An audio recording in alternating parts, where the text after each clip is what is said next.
Hi, morning, Gary, and everybody. You put me on the spot. I haven't seen you for a while, so I just asked you the question. Yeah, glad to be here. Wow, emotional fitness. What for me, emotional fitness is related. I mean, I can't wait to hear everybody's ideas on this, but what first comes to my mind is kind of this idea of us embracing our emotions without losing completely control within them, without getting drowned within them, right? So, but in order, like fitness, if we compare it like going to the gym, you go to the gym and little by little, you improve your muscles to do things. Sorry about that. And the same happens with emotions. It's because we've never been taught. We went to school and learned physics and mathematics and everything, but we were never really taught about how to manage our emotions.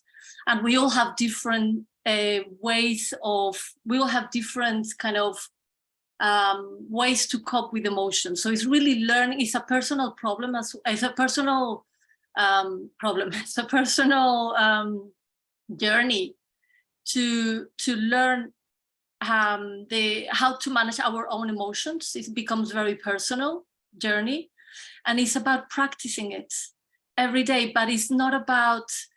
It's very important. People think that sometimes emotional fitness is about blocking emotions, and like, no, I'm okay.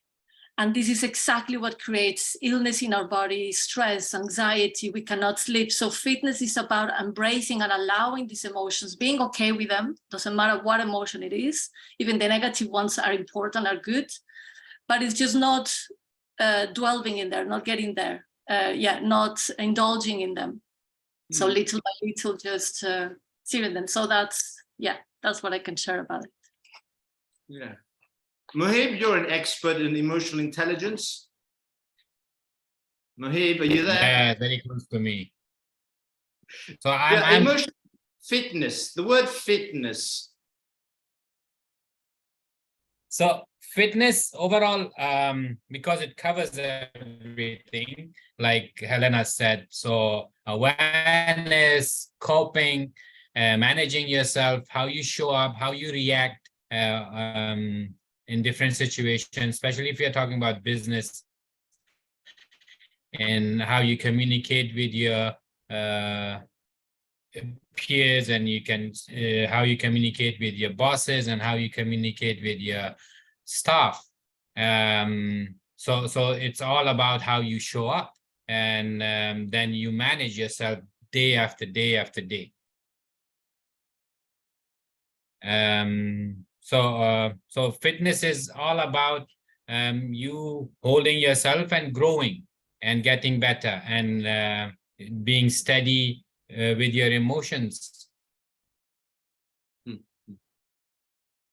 Philip, you got any on emotional, any more on that, or are we quite sort of clear on the emotional fitness word? No, I think it's pretty clear. Like I see it also like just from a personal point of view. I think I've seen a big shift culturally the last few decades in Sweden and in Italy about emotional stability and fitness, let's say, with people going to therapy, people taking like responsibility for their emotional well-being, and especially men maybe trying to connect a little bit, and maybe the taboo for men to seek help is slowly eroding, because I think that's something that we really need to address with because I think women are more connected to their emotional states, and I think men maybe are more repressed in that state. David, would you agree with that? I would very much agree with that. And I'm in some unusual groups in LinkedIn, executive women in business. I mean, I don't look like a woman. I'm not a woman. I don't pretend to be a woman. But my wife was self-employed at one time. And usually if we went someplace with our son, you know, a soccer game, baseball, something like that, she was often looked down on because she didn't have a job. And so that kind of ticked me off. And the reason I've joined several women's group on LinkedIn is watching my wife. She had to learn how to handle emotions when kids go into their little screaming modes, panic modes, whatever, when they're in their other modes, the need modes and everything like that. A woman has to understand, this is generations back, how women dealt with the kids, men worked. It's all changing now. It's been changing for a long time. But what I saw with my wife, I saw her exhibit what I believe we need in leadership. And, when I had my interview with you, we talked about bossism is dead. Bossism is dead. And we need to get into leadership. And leadership means understanding people. Leadership means knowing how to get people to do things the way they need to be done. And you have to be able to tap into emotional intelligence to get that done. So how can we, so if we talk about emotional intelligence, okay, so emotional intelligence, to be effective in we're talking about business here, we're in the business entrepreneurial realm, let's say. So Giovanna, we're talking about being emotional intelligence in leadership. Give us an example of that. I mean, how do you see being emotionally in control in a leadership role, and how could that play out, and why do you think that, if you think that's important? All right, well, let me ask Giovanna. Okay. Okay. Okay. Yes, I agree that it's a very important skill. And for example, I can speak about my experience. And in the past, when I had a team to manage. And one example is when you have a big problem that is un imprevisto. Imprevisto, come si dice? Maybe like an unexpected okay, event or an something. unexpected big problem. And if your team is afraid about it, you have to control yourself and try to give your team the right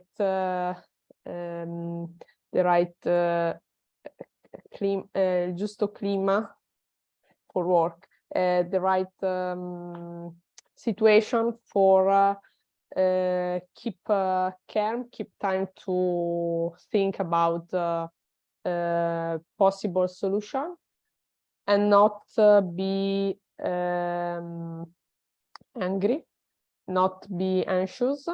This is, for example, an example of how this skill can help. I think that is not so easy, because first you have to do this on yourself, and then you have to transmit this behavior to your team. And maybe an example. Yeah, I talk about emotional intelligence. I was reading here, it says it promotes effective communication. So emotional fitness promotes effective communication, leadership, adaptability, self-awareness, resilience, and positive relationships. Okay, this is what we're talking about here. So just asking a question on adaptability. I think it's a word that's going around now. Everything that's happening around us, the ability to adapt. How does emotional intelligence play, Philip? Emotional intelligence in adaptability. How do you see that? Emotional intelligence and adaptability. I'm assuming that maybe it's about regulating, like we were talking about, Joe was saying it also about like when we become angry and things, and maybe sometimes there's a place where we need to get angry and where we have to show it, but we also have to do it in a productive and constructive way. So maybe it's not repressing emotions, but using them in an intelligent and mindful way. Maybe could that be adaptability in the case where we could explore, like we could express anger and disappointment, but also happiness and elation, let's say, but in a intelligent way. Muhib, adaptability? You're having to adapt at the moment? Very, very, very important. Especially if you're in a leadership role, you have people looking up to you. So how you make decisions, what you do to keep on inspiring, because they're looking up to someone to learn from, to have a leader to follow, right? And if you are not adaptable and you panic during tough situations and you are not showing up emotionally stable, and it affects everybody. So it really matters that as a leader, you're there, you can adapt and you can show up stable, even though it's a crisis mode, and how you lead and how you are emotionally stable in that keep on inspiring. So it is the key, because on daily things will come and people will run to you. What do we do? And that's the leader's place, where they calm everybody down and show them like, okay, it's okay, we can manage this, and suggest things and get them to get out of that state of panic, so they can actually think and they can breathe and understand that they can actually, if there's a problem, there's always a solution to it. Yeah, Helena, you were saying before about showing your emotions. You're saying about showing the good and the bad side of yourself. Is that right? Is that what you're saying? Kind of to accept them within us, accept our emotions. Obviously, if we're talking in the workplace and let's say that I am angry, I'm not going to arrive angry because, it's not gonna contribute to anybody, but at least I am aware of it. So it's about embracing every emotion, because sometimes for us, it's easy to embrace, I am happy, I am content or whatever, but we normally don't accept when we are feeling sad, when we're feeling angry, when we're feeling frustrated, and so on and so forth. So when we were talking about flexibility and also emotional intelligence, I'm going to connect it to this, for emotional intelligence, for me, the most important thing is self-awareness, because it's that self-awareness that allows us to be flexible. Otherwise, we can't, because otherwise we're trying to control things, right? If we are not self-aware of our emotion, what's going on, and how we can adapt, we're going to tend to go into control. When we are in control, obviously, imagine if I'm tight in control, if something happens at work unexpectedly, I'm not going to have the same reaction, and I'm not going to have the same flexible way of thinking to address the situation. I'm going to react to it instead of being flexible and take conscious action. I'm going to react. And that happens a lot in the workplace. People tend to react a lot because they're trying to control everything and they are not aware of their emotions. At that situation, produce some emotion in me and I need to regulate it. It's okay. And then I can take mindful action. And that's the flexibility that for me is about taking mindful action without reacting. Yeah. What happens when you have to show your emotions, even the bad side of yourself? You have to show it, not just have it inside of you, and it needs to be shown to the team or in business environments. When you need to show, is there a need sometimes to show your anger on the outside? I was going to ask you that. Yeah, what will you need to show it, or yeah? No, I was going to ask David. David said, could there be a need to show your emotion, sadness or anger or anxiety or frustration? Is there a need to show these emotions on the outside, or is it something that we should keep inside, regulated?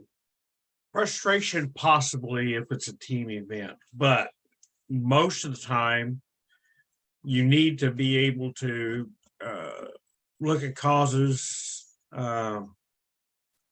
Bosses have a tendency, let's say if you haven't met a project on time, bosses have a tendency to get with the group and tell the group, you need to do better, blah, blah, blah, you got to go on, they beat down on them.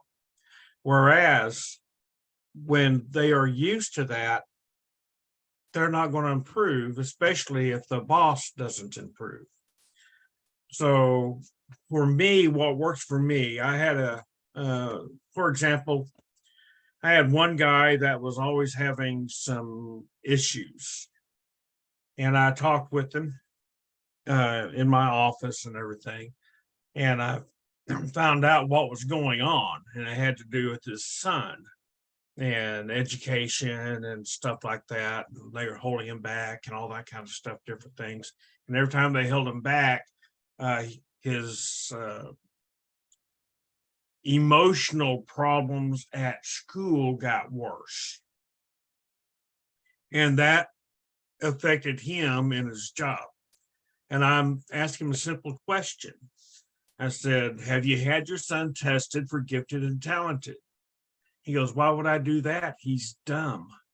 I said, he's probably not dumb. He's probably bored. And I said, what you need to do is you need to get him tested for gifted and talented. And finally, after the second time, he did. And turned out he was gifted and talented. So they took his son and moved him up 2 grade levels. And he started doing great in school. But, you know, whether it be in the home or in your business, you've got to be able to recognize that, and you've got to be able to calmly put together something. And in my case, in leadership, if you want to get some correction out of employees, that's the best way to do it. So the need to actually externalize your emotions, that is the question. Are there moments where we need to actually show physically or actually verbally or emotionally show that you are sad or you're anxious or frustrated? That was my Muhib. You got a thought on this? Yeah. Let's ask Muhib. Go. This is where assertiveness comes in. So showing emotions is part of how, you know, how we deal with things. We can't suppress things, but it's about how you show it. Yeah. So this is where assertiveness comes in. This is where, you know, how you communicate what you want to say to whoever, you know, you're not happy with someone, or you want to inspire people to do more. It's about, you know, about assertiveness. And you know, meaning of communication is in the reply. So how are you communicating? You will understand it by how people are replying back to you. So if because now everybody's talking about emotion and I have to show my emotion, I go yelling, shouting, punching around people, then that's also, you know, moving from you know, passive to aggressive. So we need to find that middle ground and be assertive on showing up, you know, especially as a leader.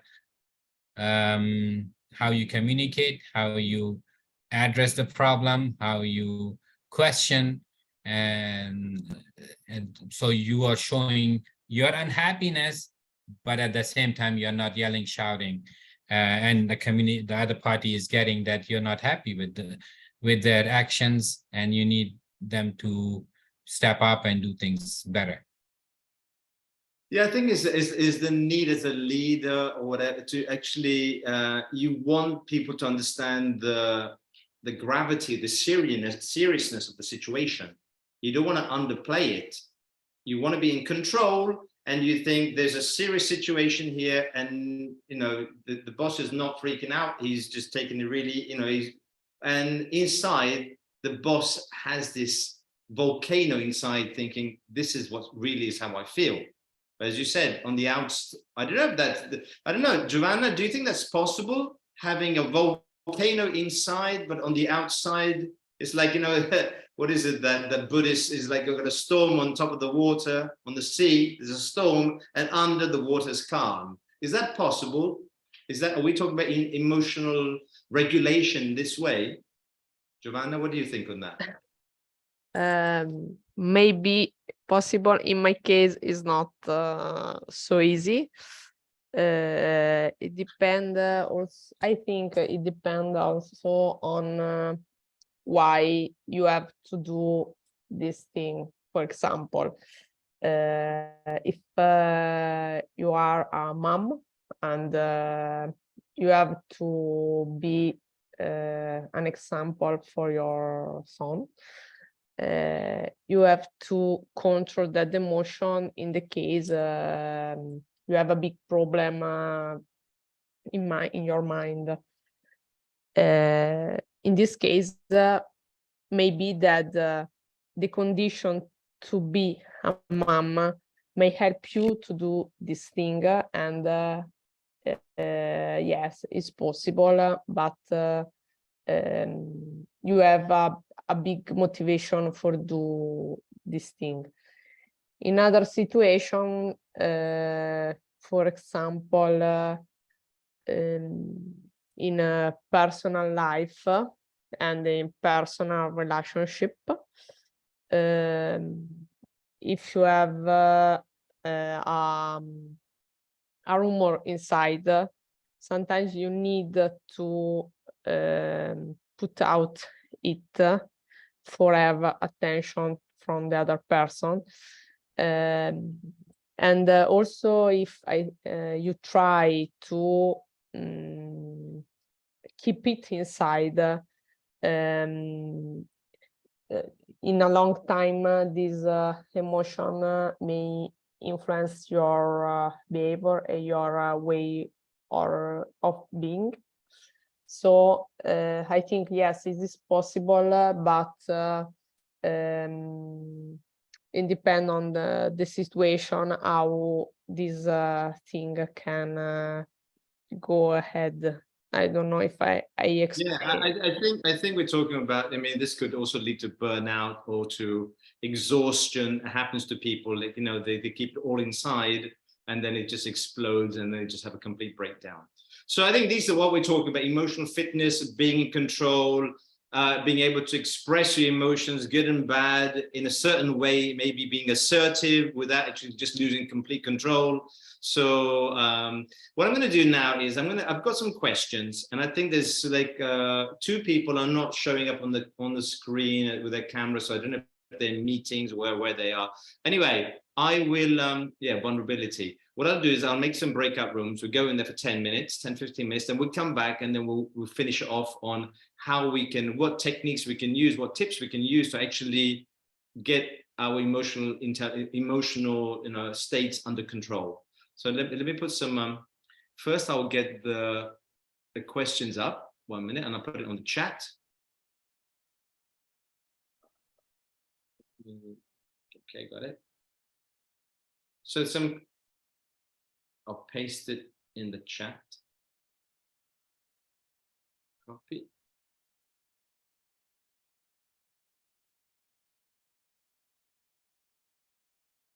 You guys tell me if you've got it. Okay. The message is too long. Why is that message too long? No. 1 second.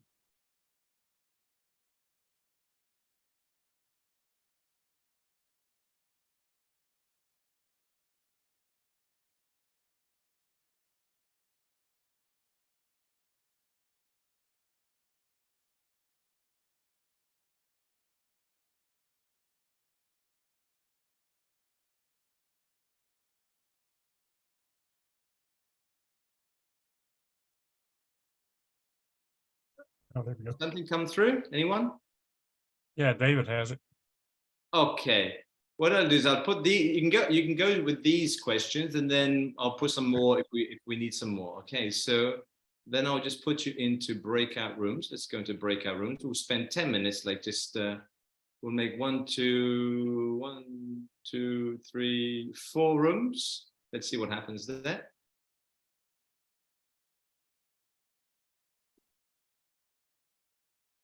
You want to do?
Oh, it's finished.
Oh, hello, Joe. Hi, Gary. Sorry, but I have to left because I have an appointment for work. Okay. See No you. worries. We'll see you next time. Yes. Bye. Thank you. Bye bye. Mohib, you're looking very nice with that mustache, and you're looking a very distinguished coach. Gentlemen. Exactly. The happiness coach, distinguished happiness coach. Thank you, thank you, thank you. Hello, ladies. Hello. So did we get any of those questions? How many questions did you guys get through in the end? 2, 3? They I are think- really big questions, really good questions, but really big ones. Yeah. Yeah, I know. I try to keep this an hour because I know after an hour people keep dropping off, and then you've got a screen, people just disappearing. So it's good to try and finish off. So so as we come to the end, okay. So what do you guys? I mean, so we're looking at emotional intelligence, and it's trying to understand the process of when there's a situation, then there's a thought or emotion. Then there's something that you feel, like a bodily sensation, and then there's the reaction. But there is a point from the bodily reaction and to the bodily sensation, and the reaction, there is a moment when something could be done. Is that little gap there where we are able to do something, because it's so quick from the situation to the thought to the emotion, to you feel something and then it's a reaction. So someone might say to you, but all that happens in a matter of seconds, really, not even that. So when can I intervene? When can an intervention be done to stop me exploding or attacking someone or whatever? So if we can actually to regulate, we talk about emotional regulation, but emotions come and go. We know that. Situations triggers us and so on. So it's just that moment. So when we come to that moment where we can do something, is the awareness to stop, to breathe, and just take that 1 second before we go into the reaction or the response. So I think that could be an exercise for all of us to do next time when we get into a situation. And the situation, then you get the thoughts coming in, your beliefs, as Mohib was telling me before, your story around that emotion, why you're feeling that. Then the body sensation, whether your heart's beating a little bit faster because you're so angry, or you're sweating, or you're feeling cold. Your hands are sweating, but you feel cold. All those, and then you get a moment where you can take a moment to reflect. Does anyone see it? I mean, has anyone experienced this kind of process? Has anyone gone through a process like this, David, to actually get control of your emotion? I guess probably for me, worst emotions for me are when I'm driving. Around here, they used to have formal driving lessons, like when I was in high school even. Today they don't, and they rely on parents to teach their kids how to drive. And as we have reduced our education here in the United States, it's nowhere near the level of Europe anymore, for example. As we have reduced that educational training, the driving training has gotten worse. So we have people today who are in a left lane of a 3-lane street turning right. Well, this is where I want to turn. And so, everyone slams on the brakes. And so, and you're just and sitting there. so It's a constant, oh my God, what's going to happen next? What do you do, David, in that situation? I mean, the situation, the thought, and you've had all of that, and before you respond or you react, what is the point there? What do you do? What is your strategy? I listen to Sirius XM Spa channel in my car. It's no words. it's all just very soothing. What's the word I'm thinking about? Mesmerizing. It's not quite mesmerizing. It's Hypnotic. relaxing music. And so when I listen to that, it helps me keep myself calm while I'm driving. Okay. And that's a good thing. At other times, I listen to Native American flute music. We were talking about the Comanches and stuff earlier, but I listen to Native American flute music, and that is very spiritual. And then Tibetan bowl music, that's also very spiritual. And those are things, the Tibetan bowl music, I usually listen to here when I want to sleep or relax, something like that. And you can get that off YouTube real easy, but it's real calming. Yeah. And it's trying to find those strategies that will help you to disconnect from that emotion, that moment, to become actually lucid in your response to the situation. That's what it is. So as we come to the end, let me just give you three things. Yeah, we talk about early recognition, to be aware, early recognition. So again, here you can feel that in your body. If you've got a headache, or your muscles are tense, or you're cold, you're sweating, your mouth is dry, so you can feel all that with the bodily sensations connected to the emotion.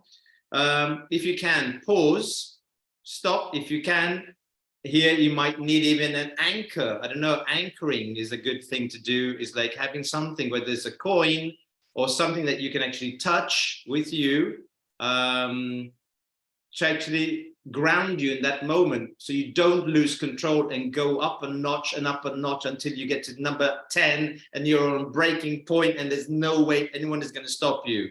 So if you can anchor yourself in some way, in something, as I said, some people have a chain, or they have a coin, or they have something that they can touch and to say, okay, so that's a good thing to do. And the last one is to regulate, is to breathe. Or it just takes this stop and just say, I'll breathe, and then I will do what I have to do.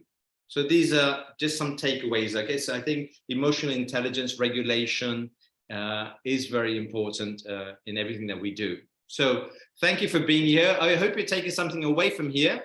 It's been an enjoyable hour. As I said, this BEwell is my contribution. Sorry we didn't have the speaker today, but that person has some issues. We'll have someone else next week. Hopefully they'll turn up. If not, then there'll be a break for the month of August, and then we'll be back in September, also with this new proposal of mine. I'll be contacting you guys because I want Colombia, Afghanistan, and Houston, and everyone coming in and telling us all about it. So I'll be in contact. Okay. Have a great day. Thank you. You Thank too. you, Gary. Really interesting. Bye-bye. Everyone. Thank you, Gary. Thank you, everyone. Bye. Bye-bye. Bye.